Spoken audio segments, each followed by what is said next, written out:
Hi guys, thanks ever so much for joining me again, and I hope you're all really well. Sorry for the long break. I took a much longer break than I had anticipated. So my kind of annual schedule, if you like, with regards to content creation looks like this. The podcast is more structured. So the podcast, I finish a season at the end of September and I take October off and then come back in November, and that's kind of like my annual cycle. So season 1 or season 2 started in November and runs through to the September, and then it ended, and I'm about to start with season 3. But I ended up taking a much longer break than I had anticipated. And some of you will know the reasons for this, particularly if you follow the podcast. But if you only follow the YouTube channel, then to all intents and purposes, I just vanished off the face of the earth in September. I vanished earlier than I thought I was going to, and it's predominantly been work related. So the reason I've not been here, I'm just going to fill you up on the sort of nuts and bolts of it first. So the main reason that I've not been here has been work related. So I am a builder, I'm a general builder. So when I'm not here messing with my condiments, I'm on a building site, perhaps laying bricks or plastering or roofing or fitting kitchens or building a patio. I do pretty much everything. Anyway, several years ago, hi Rebecca, thank you ever so much for saying hello. Say hello if you're here, everyone. So several years ago, I ran a fairly big building company, well, a really big building company. I had about 60 staff. And one of my clients did really big projects. So we used to turn old schools and things of that nature into houses and flats.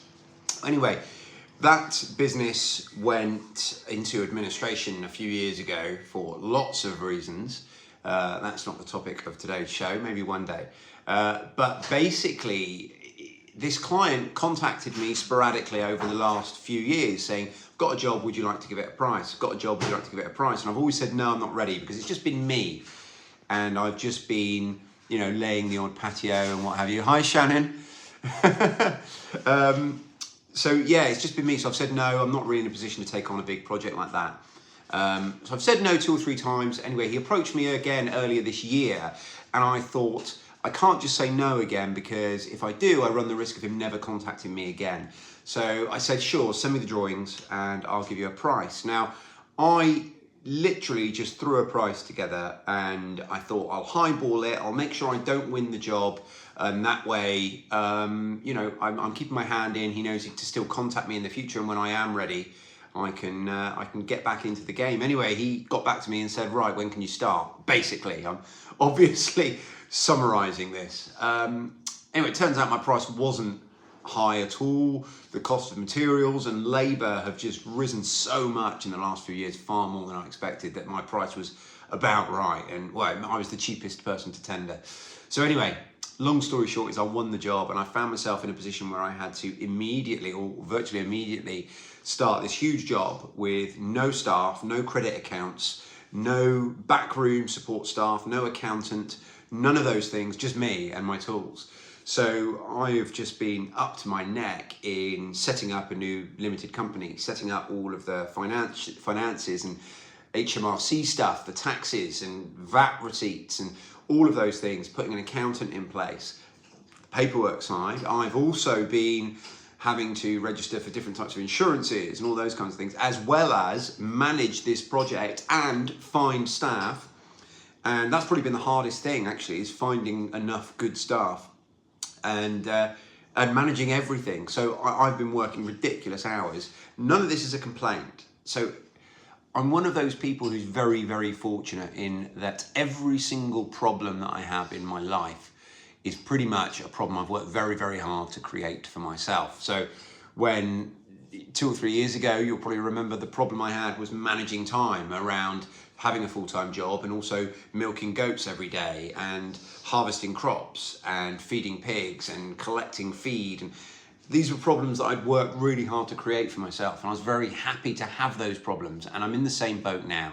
So that's where I am. I've just been working ridiculous hours, working incredibly hard to make sure that this project runs smoothly. And it's really, really important financially because I'm doing it for a fixed price. So if it all goes wrong, it's me who won't make any money, will lose money or whatever. So it's really, really important that I do that. And also potentially I could, you know, make quite a bit of money out of it. And if it all goes well, can you shut that door behind you, buddy, please? Yeah. So, yeah, that's that. And the client has actually got 2 or 3 jobs that follow on the back of this one of a similar nature. So what we're doing at the moment, we've got this massive old pub we're turning into 7 flats, and then we're going straight to another project, which is to turn an old police station into 14 flats. But the pressures on me, time-wise and managing my workload, will reduce because a lot of the things I've already put in place, they'll only need to be put in place once. I'm gradually building up a core staff that are going to do what I need to do, etc., etc., and know their role. So the sort of time pressure on me and the amount that I need to be involved will reduce, and I'll be able to come back to much closer to what I'd like to be working, which is 4 days a week, maybe 3 days a week. That'd be perfect. If I can get there by the end of this year, I'll be very, very happy. Rock, can you just sort this door out, buddy? Yeah. And the dogs, thank you. So this door, whenever we close it, you've got to really pull it to click it shut. Otherwise, what happens is the second you shut it, the dogs decide they want to come through it. Anyway, so yeah, I'm working towards the goals that haven't changed. Everything's going really, really well. It's just been an absolute, you know, drain on my time. So that's why there's been no videos. And it's not that I haven't been doing things. I've been doing things just a little bit smaller scale, and it's actually worked really well for a transition period, which is what this year always was. As most of you guys will know, we've taken on this additional plot round the corner in the village, and I'm really, really excited to get stuck in there, but I haven't really done a lot. We've harvested a few things. In fact, let me show you this. Just bear with me 2 seconds, guys. So I was down there the other day, dropping off our massive fruit cage that I'd got. If you remember, I managed to salvage a giant fruit cage that I'm actually going to use as a brassica cage. And while I was down there, Sally, the landowner, was down there, and she said, "Oh, you must harvest some Szechuan peppers." And they've got these Szechuan pepper bushes. Never grown them before, didn't know what they look like. And I'll show all of this to you guys in future videos. But they're absolutely amazing, these peppercorns. And you can use them in replacement for regular peppercorns, but they've got this amazing characteristic that they make your tongue sort of tingle. It's a really weird sensation. Look them up. I'm in the process of researching them. God, they smell amazing. So, and that just really, really got me excited. And while I was harvesting these, I saw next to them a medlar tree that I'd never seen before. So we've got our own medlar tree as well now that fruits every year. So there's just so much to be excited about. And one of the advantages of being a builder is everything tends to shut down over Christmas for 2 weeks. So for 2 weeks over Christmas, I'm going to be going down to the new plot and making some headway on there in preparation for the spring. It's going to be a huge year. I'm really, really excited. Loads is going to happen. I'm going to share it all with you guys. Just made a few notes here, so I want to make sure that I don't miss anything. Yeah, so that's the work stuff. I've also taken the opportunity of this little break that I haven't been making videos to do some great stuff with the family. So we've been to Longleat Safari Park, we walked around Bath City Centre, made a couple of trips to the cinema. We're going again to the cinema this afternoon, actually. So it's been a great time. I'm really, really happy. It's just been really, really busy.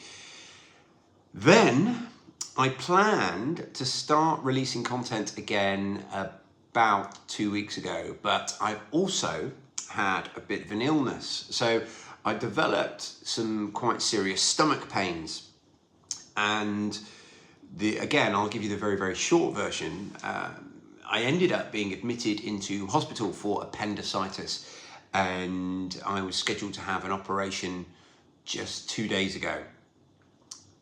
Literally a couple of hours before the operation, they did a final scan, and it turned out it's not appendicitis. Now, we don't know what it is yet, but I've got some inflammation in my colon, so I've got to go back and have some more examinations and exploratory work done to find out exactly what it is. But that's caused me quite a lot of pain. I'm on some fairly heavy painkillers and some antibiotics and a few other things. So that has also added to the delay of me getting back to you guys. So I hope you understand, and you know, it's not because I've just stopped doing this. You know, Self-Sufficient Hub is something that I feel very passionately about, and it's not going anywhere. It's just I had to take a small hiatus for work reasons, and I think I will continue having that short break of a month every year. It's just it went a bit longer this year than in previous years, so I can only apologise for that, and thank you all for your patience. And I thought about making some videos while I was in hospital, but I don't want this to become the Carl Goes to Hospital show, because you know, there's been quite a few of my trips to the hospital that you've been involved in or heard about the aftermath of, and you know, this one was completely not my own fault. There were no health and safety violations that led to this trip. No, yeah, ladders was one, Shannon, but not this one, not on this occasion. So yeah, that's why I didn't really release any content from there. But anyway, I'm back. So going forwards, what's it going to look like? Well, over the next couple of months, the winter months, I would generally be releasing sort of content from the kitchen, and it's going to be a few things like that. I've got a couple of pheasants hanging up out the back there that I need to dress. I'll teach you guys how to do that. It's really, really easy. I've got a couple of requested videos actually around making the most of your produce in the kitchen, and a few other homesteading things like that. And then also over the next couple of months, we will start seeing more and more of the new plot of land I've got, and I promise you, you'll see every step of its development. And that's going to be an ongoing thing over the next few months and years. I don't have any plans that are kind of finalised or set in stone yet, but I do have lots and lots of massive plans and thoughts for it, and we just have to see which path we end up going down, and I'll share all that with you in another video that I filmed down there, I think. As regards to the podcast, those of you who follow the podcast, that will be back this week. I have planned to be releasing an episode on Monday.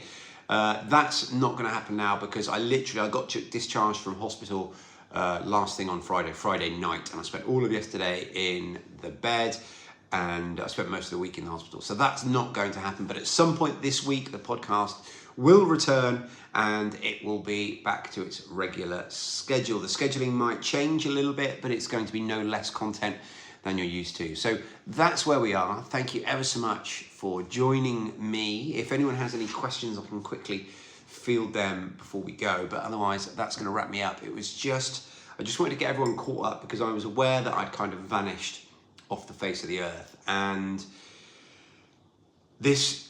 what this does, a live video, believe it or not, the process of uploading a video to YouTube is predominantly done post-filming. It's done in the editing, and it just takes so long. So to do a proper half-an-hour video for you guys, I just didn't have the time to get it edited and uploaded. This allows me to talk to you and get this out pretty much straight away.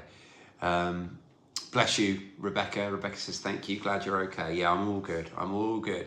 So thank you all for your patience. Thank you all for being here, for me being able to I'm so blessed to be able to just disappear for 2 months and come back and have people just happy to see me and willing to be patient. And I appreciate it. I want you to know that I appreciate it. It matters to me a great deal. And I'm back. So I will speak to you really soon. Thanks ever so much, guys.